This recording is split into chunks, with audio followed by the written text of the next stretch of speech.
अस्सलाम वालेकुम, मैं हूं डॉक्टर शफक नसीम और मैं फ़िज़ियोथेरेपिस्ट हूं और हाशमी हेल्थ में आपको खुशामदीद कहती हूं। आज का हमारा टॉपिक है फ्रोज़न शोल्डर। फ्रोज़न शोल्डर एक कंडीशन है जो कि अफेक्ट करती है हमारे शोल्डर जॉइंट को, ठीक है। इसमें बहुत ज़्यादा हमें पेन होती है और स्टिफनेस बहुत ज़्यादा डेवलप हो जाती है अराउंड द शोल्डर, ठीक है। और ये जो कंडीशन है ये वेरी करती है, 1 साल से 3 साल के बीच में ये कंडीशन रहती है, ठीक है। इसमें पेन जो है वो ग्रेजुअली इंक्रीज़ करती है, फिर एक टाइम आता है कि ये पेन जो है खुद ही रिवर्स हो जाती है और जो आपकी शोल्डर मूवमेंट है वो बिल्कुल नॉर्मल हो जाती है। जो शोल्डर है हमारा वो 3 बोन से बना होता है जो कि हमारा बॉल एंड सॉकेट जॉइंट बनाता है, ठीक है, जिसमें ह्यूमेरस आता है, स्कैपुला और क्लेविकल आता है, ठीक है। उसके अराउंड एक टिश्यू होता है जिसको हम शोल्डर कैप्सूल बोलते हैं। जब फ्रोज़न शोल्डर होता है तो जो शोल्डर कैप्सूल है वो बहुत ज़्यादा टाइट हो जाता है, जिसकी वजह से हमारी जो मूवमेंट है वो बहुत ज़्यादा रिस्ट्रिक्ट हो जाती है। फ्रोज़न शोल्डर में जो नॉर्मली पेशेंट को जो सिम्टम्स आते हैं, साइन एंड सिम्टम्स होते हैं, उसमें पेन होती है, बहुत ज़्यादा स्टिफनेस हो जाती है, आपका जो शोल्डर है वो ज़्यादा खुल नहीं सकता, या आप अपना जो हाथ है, बाजू है, वो ज़्यादा ऊपर की तरफ नहीं लेके जा सकते, आपको बहुत ज़्यादा प्रॉब्लम होती है और आपको बहुत ज़्यादा पेन होती है क्योंकि ये वाला एरिया आपका बहुत ज़्यादा स्टिफ हो चुका होता है, ठीक है। आप अपनी डेली एक्टिविटीज़ नहीं कर सकते हैं आसानी से। और फ्रोज़न शोल्डर में जो पेन है, मोस्टली जो ज़्यादा पेन बढ़ती है वो हमेशा रात के टाइम बढ़ती है और जिसकी वजह से पेशेंट के लिए रात को सोने में बहुत ज़्यादा मुश्किल भी पेश आती है। फ्रोज़न शोल्डर में 3 स्टेजेस होती हैं और तीनों स्टेजेस का अपना अपना इफेक्ट होता है पेशेंट के ऊपर, ठीक है। जो पहली स्टेज है उसको हम फ्रीजिंग स्टेज बोलते हैं, जिसमें पेशेंट की जो लिमिट है, जो बाजू की जो मतलब मूवमेंट है वो बहुत ज़्यादा लिमिटेड हो जाती है, ठीक है।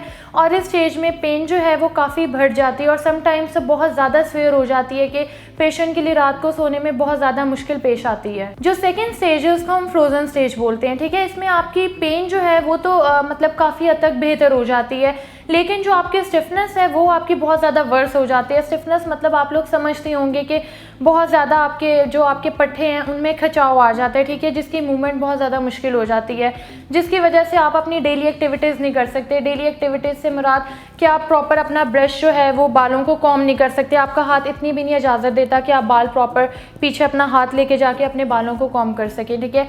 इसके अलावा आप पीछे अपनी कमर पे टॉवल नहीं यूज़ कर सकते या सोप नहीं यूज़ कर सकते अपनी कमर पे, आपका हाथ बिल्कुल भी पीछे की तरफ नहीं जाता। और जो तीसरी स्टेज है फ्रोज़न शोल्डर में उसे हम थॉविंग स्टेज भी कहते हैं, ठीक है, जिसमें आपकी जो मूवमेंट है वो दोबारा नॉर्मल होना शुरू हो जाती है। जैसा कि मैंने आपको शुरू में भी बताया था कि फ्रोज़न शोल्डर जो है वो कुछ मंथ से 1, 2 या 3 साल तक स्टे करता है, फिर ये नॉर्मली बैक अपनी पोजीशन दोबारा ले लेता है, ठीक है। अपना मतलब जो शोल्डर है वो अपनी मूवमेंट्स जो है वो दोबारा मतलब उसकी मूवमेंट्स नॉर्मल हो जाती हैं।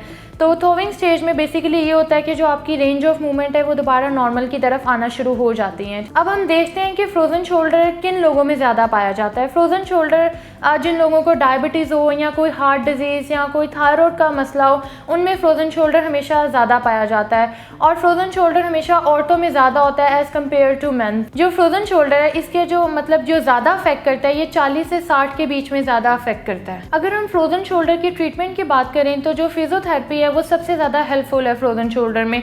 जो पहली स्टेज होती है फ्रोज़न शोल्डर की वो तो आराम से फिजियोथेरेपी से आप उसको रिकवर कर सकते हो। फर्स्ट सेकेंड स्टेज दोनों आपकी आराम से फिजियोथेरेपी से इजीली रिकवर हो जाती है, जिसमें हम पेशेंट को हीट देते हैं, अल्ट्रासाउंड देते हैं, मैनिपुलेशन और मोबिलाइजेशन होती है, जिससे पेशेंट की रेंज ऑफ मूवमेंट जो होती है वो बेहतर होती है। बट जो थर्ड स्टेज होती है वो भी बाज़ औक़ात फिजियोथेरेपी से भी बेहतर हो जाती है। बट कुछ पेशेंट्स जिनको फिजियोथेरेपी से जिनकी बेहतरी नहीं आती उनको अक्सर स्टेरॉइड्स के इंजेक्शन लगाए जाते हैं, ठीक है, जिसकी वजह से उनकी जो रेंज ऑफ मूवमेंट है और जो पेन है वो काफ़ी हद तक बेहतर हो जाती है। तो मैं सबको यही सजेस्ट करूँगी कि बजाय के इंजेक्शंस या स्टेरॉइड्स की तरफ जाएँ आप फिजियोथेरेपी की तरफ आएँ। फिजियोथेरेपी से आप इजीली फ्रोज़न शोल्डर को रिकवर कर सकते हैं। वैसे तो मतलब ये भी रिसर्च है कि फ्रोज़न शोल्डर आफ्टर 2 या 3 ईयर्स खुद ही रिकवर होना शुरू हो जाता है, लेकिन उसके दौरान जो पेन होती है वो अक्सर पेशेंट से बर्दाश्त नहीं होती, तो इस वजह से उसका ट्रीटमेंट ज़ाहिरी बात है आपको जल्दी ही करवाना चाहिए, क्योंकि 2-3 साल तक तो कोई भी इतना वेट नहीं करेगा कि कब मतलब नेचुरली इसकी हीलिंग हो। नेचुरली हीलिंग बाज़ पेशेंट्स में साल में भी वापस अपनी जगह पे जो है एक मूवमेंट नॉर्मल होना शुरू हो जाती है, बाज़ पेशेंट में 2 ईयर्स हो जाते हैं, लेकिन जो एक नॉर्मली इसकी रेंज बताई हुई है वो 2 से 3 साल है कि 2 से 3 साल में पेशेंट अपनी नॉर्मल जो रेंज है वो दोबारा से अचीव कर लेता है, लेकिन जो इसके दरमियान में जो पीरियड होता है वो बहुत ज़्यादा पेनफुल होता है, ठीक है। तो इसकी वजह से आप फिजियोथेरेपी की तरफ आएँ, ना कि इंजेक्शंस की तरफ जाएँ। अगर आपको मेरी वीडियो पसंद आई है तो इसको लाइक करें और प्लीज़ शेयर करें। Thank you.